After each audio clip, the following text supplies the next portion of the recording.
Hello friends. दोस्तों, यदि मालवा और ख़ास तौर पर इंदौर की रेल सुविधाओं की बात की जाए तो श्री नागेश नामजोशी जी के बगैर ये चर्चा हमेशा अधूरी रहेगी। नागेश जी वो शख्सियत हैं जिन्होंने हमेशा पर्दे के पीछे रहकर काम किया है और बाले बाले बड़ी बड़ी रेल सुविधाएं इंदौर को दिलवाई हैं। रेलवे में काम करते करते उनका जो अनुभव है वो इतना यथेष्ट है कि उनको ये भी पता रहता है कि यदि हम एक प्रपोज़ल भेजेंगे तो रेल अफसर क्या कहेंगे उसको लेके या क्या कह के रोड़े अटकाएंगे, तो उसका जवाब वो पहले से ही तैयार रखते हैं। यही उनकी खूबी है कि उनके ज़्यादातर जो प्रस्ताव हैं वो मान्य होते हैं और कई मामलों में अफसर भी उन्हें जवाब देने से बचते हैं क्योंकि उनके पास जवाब नहीं होता। दोस्तों, मैं आज श्री नागेश नामजोशी जी से ही चर्चा करने आया हूँ और इस वीडियो के माध्यम से हम समझते हैं कि उनकी रेल यात्रा कैसी रही दोस्तों। यदि अगर ये वीडियो पसंद आए तो इसे ज़रूर शेयर कीजिए, लाइक कीजिए और मेरा चैनल सब्सक्राइब कीजिए। Thank you very much. Sir, आपका स्वागत करते हैं अपने यूट्यूब चैनल पे। सर, सबसे पहले आपसे ये जानना चाहेंगे कि आप एक तरफ ये वकालत करते थे और दूसरी तरफ ये रेलवे से आपका कैसे जुड़ा हुआ, तो आपकी शुरुआत से आपकी जर्नी के बारे में सर आप ये कुछ बताइए। जैसे अभी अमित जी के बेटे को रेलवे के बारे में इस आयु में बहुत ज़्यादा उत्सुकता है, वैसे मुझे भी अपने समय में थी। फर्क सिर्फ इतना रहा कि मैं जब बालक था तब सिर्फ स्टीम इंजन चला करते थे, वो ज़्यादा आकर्षण था। स्टीम इंजन की सीटियाँ, उससे निकलने वाली भाप और उनके चलने का आवाज़, ये एक बड़े आकर्षण का केंद्र है। पर सिर्फ उत्सुकता होने से काफ़ी नहीं होता है, उस विषय की जानकारी मिलना भी आवश्यक रहता है। कॉलेज के ज़माने में करीब लॉ का जब मैं प्रवेश किया, उस ज़माने में इंडियन कॉफ़ी हाउस में मेरा आना जाना काफ़ी था और मेरे परिचित श्री दिनकर सोमन, ये स्वर्गीय दिनकर सोमन अब नहीं रहे, वो पूर्व से ही रेलवे के लिए कार्य करते रहे।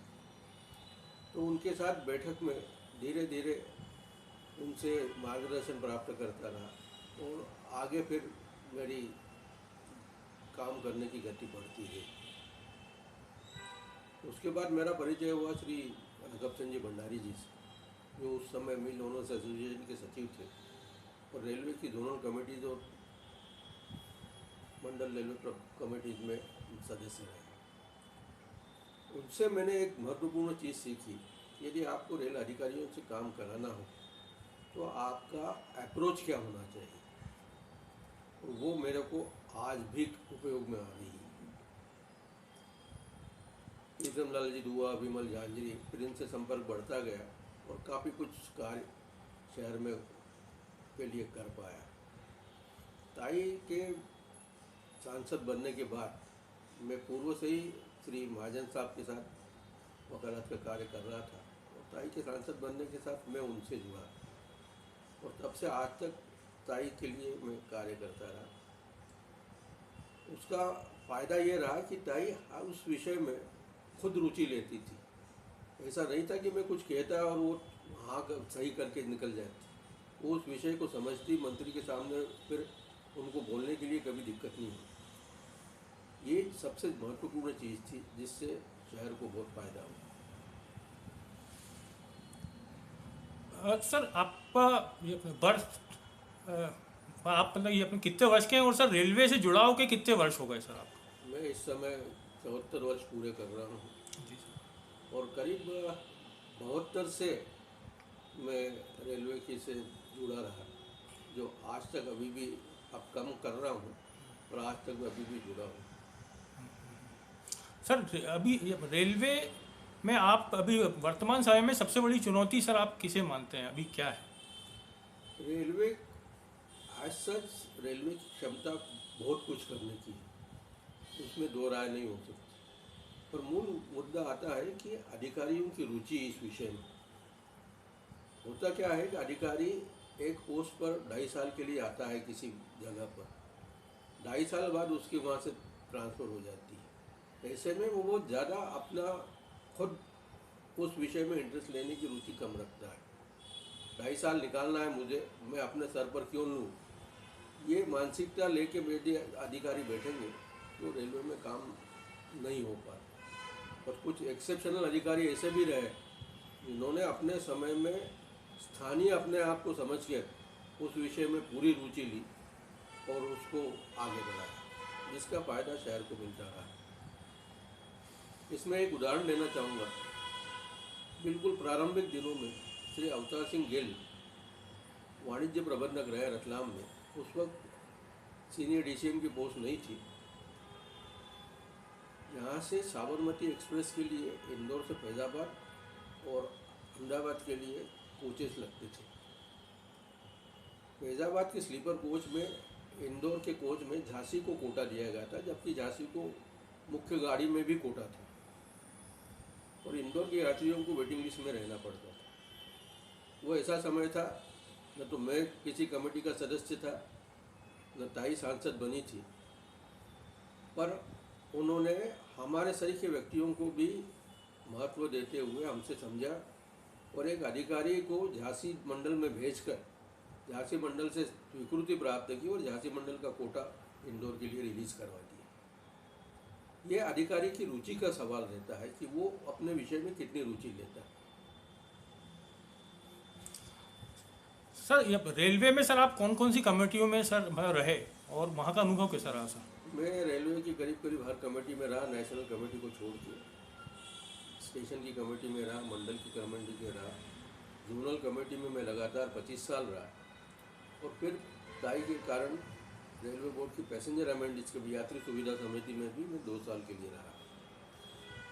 अनुभव एज सच कहना पड़ूंगा मैं कि इन कमेटियों में मेरे मत में होता जाता कुछ नहीं है। आप जाइए, एक आध अधिकारी यदि अच्छा मिल जाए तो वो आपकी बात सुन लेता है, अदरवाइज रूटीन में रेलवे के जवाब आते हैं।